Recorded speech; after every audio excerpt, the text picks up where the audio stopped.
اللهم صل وسلم على سيدنا Assalamualaikum warahmatullahi wabarakatuh. Apa khabar semua? Ustaz doakan semua sihat-sihat walafiat. Dalam video sebelum daripada ini, kita telah pun mempelajari tentang pengertian akidah. Seperti mana yang kita tahu, akidah ialah merupakan perkara yang penting dalam agama. Dalam video ini, kita akan cuba untuk berbincang tentang cabaran akidah semasa yang meliputi akidah yang benar dan akidah yang batil. Di akhir pembelajaran, kita mengharapkan para pelajar dapat menjelaskan perkara-perkara yang boleh merosakkan akidah. Kemudian para pelajar dapat berbincang menerang langkah-langkah mengatasi cabaran akidah semasa. Para pelajar sekalian, apakah ciri akidah yang benar? Akidah yang benar mempunyai beberapa ciri. Yang pertama, akidah yang benar mestilah bertepatan dengan Al-Quran dan As-Sunnah. Sesuatu yang bercanggah dengan Al-Quran dan As-Sunnah, maka akidah itu ditolak. Contohnya, di dalam Al-Quran menjelaskan tentang prinsip Allah itu bersifat esa, yakni Allah itu tunggal. Sekiranya ada ajaran-ajaran yang mendakwa bahawa Allah Subhanahu wa taala mempunyai anak atau diperanakkan seperti mana yang dipegang oleh ajaran Kristian, maka ajaran itu tertolak kerana dia bertentangan dengan Al-Quran dan As-Sunnah. Kemudian ciri yang kedua, akidah itu mestilah bertepatan dengan rukun iman. Seperti mana yang kita tahu, rukun iman mempunyai 6 perkara. Beriman kepada Allah, kemudian beriman kepada malaikat, beriman kepada kitab, kepercayaan kepada Rasul, kepercayaan kepada hari kiamat, dan begitu juga kepercayaan kepada qada dan qadar. Mana-mana akidah yang bercanggah dengan rukun iman merupakan akidah yang tidak dapat kita terima. Contohnya, sekiranya ada pandangan yang berpendapat bahawa hari kiamat, kewujudan kiamat dan sebagainya adalah merupakan perkara yang direka-reka atau perkara yang tidak akan berlaku, maka pegangan itu jelas bertentangan dengan akidah rukun iman, maka pegangan itu sama sekali ditolak. Begitu juga sekiranya ada yang berpegang kepada bahawa adanya Rasul selepas daripada Rasul-Rasul yang diutuskan dan Rasul yang terakhir adalah Nabi Muhammad. Fahaman yang berpegang kepada adanya Rasul selepas Rasul terakhir Nabi Muhammad adalah merupakan fahaman yang bercanggah dengan akidah yang berteraskan kepada rukun iman. Kemudian, ciri akidah yang benar ialah merupakan akidah yang berteraskan kepada ahli sunnah wal jamaah. Apakah yang dimaksudkan dengan ahli sunnah wal jamaah? Secara mudahnya, ahli sunnah wal jamaah dapatlah kita fahami sebagai golongan yang berpegang teguh dengan pegangan seperti mana yang dipegang oleh Rasulullah dan juga para sahabat.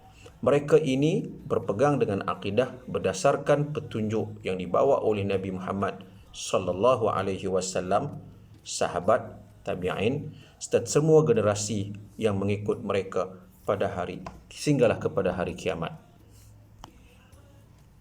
Apa pula yang dimaksudkan dengan akidah yang batil? Batil lawan bagi pada akidah yang betul atau sahih. Akidah yang batil ialah akidah yang bercanggah dengan nas-nas yang disebut oleh Al-Quran atau As-Sunnah. Maka akidah yang batil berlaku apabila akidah itu atau pegangan itu terkeluar daripada i'tiqad seperti yang dipegang oleh ahli sunnah wal jamaah. Antara ciri-ciri akidah yang batil adalah yang pertama, bertentangan dengan tauhid. Contohnya, tidak beriman dengan salah satu di antara rukun iman ataupun mensyirikkan Allah Subhanahu wa taala. Perbuatan syirik adalah jelas bertentangan dengan akidah tauhid yang mengajar keesaan Allah Subhanahu wa taala. Akidah yang batil pula boleh berlaku apabila pegangan itu tadi menyamai Allah dengan makhluk dari segi rububiyah, uluhiyah dan juga asma was sifat. Rububiyah bermaksud seseorang itu mengimani Allah Subhanahu wa taala sebagai pentadbir, pengurus kepada alam ini. Sementara uluhiyah pula bermaksud seseorang itu berpegang kepada hanya Allah yang wajib diibadati, wajib ditaati. Dan begitu juga dengan asma was sifat, iaitu mempercayai sifat-sifat yang baik, yang sempurna menjadi milik Allah Subhanahu wa taala. Sekiranya percanggahan berlaku hingga menyebabkan percanggahan itu dari segi nas Al-Quran dan hadis, maka akidah itu ditolak. Kemudian yang ketiga, ciri yang ketiga, pegangan yang tidak menyandarkan akidah kepada Al-Quran dan Sunnah. Dalam pengertian yang lain, pegangan itu tadi disandarkan hanya kepada pendapat ataupun hanya kepada kepercayaan yang dicipta sendiri, maka jelaslah akidah itu juga adalah ditolak. Seperti mana kepercayaan yang berpegang dan mempercayai bahawa Allah mempunyai anak. Begitu juga dengan kepercayaan dan kepercayaan yang mengakui bahawa adanya kekuasaan lain selain daripada Allah Subhanahu wa taala.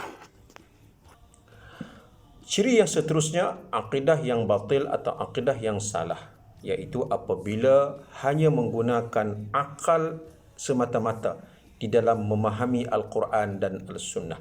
Sekiranya terdapat pencanggahan antara akal dan Al-Sunnah ataupun Al-Quran, maka Al-Quran mestilah diutamakan berbanding dengan pendapat akal, kerana apa yang difikirkan oleh akal merupakan sesuatu yang belum tentu kebenarannya. Sekiranya akidah itu berpandangan dengan pandangan yang bertentangan dengan Al-Quran dan Al-Sunnah, maka akidah itu jelas tertolak. Contohnya, dalam ajaran sesat, ramai yang mempercayai akan wujudnya Nabi yang selain daripada Nabi Muhammad, wujudnya Tuhan langit seperti mana ajaran Ayah Pin dan sebagainya. Maka ajaran ini menggunakan logik akal yang tentunya bertentangan dengan Al-Quran dan Al-Sunnah. Kemudian yang seterusnya, ciri akidah yang batil adalah apabila keyakinan kepada Allah Subhanahu wa taala sentiasa berubah. Dalam pengertian lain, ada keyakinan yang diselubungi dengan syak. Syak ini bermaksud ada prasangka 50% betul atau 50% salah. Contohnya seseorang itu apabila dia tidak meyakini Allah wujud 100%, maka akidah itu ditolak. Begitu juga dengan akidah yang bersifat zan, iaitu yang sangkaannya tinggi tetapi tidak mencapai tahap 100%. Maka justru daripada itulah keyakinan yang sentiasa berubah-ubah ini merupakan keyakinan yang ditolak dalam Islam, dalam sumber akidah, dalam akidah.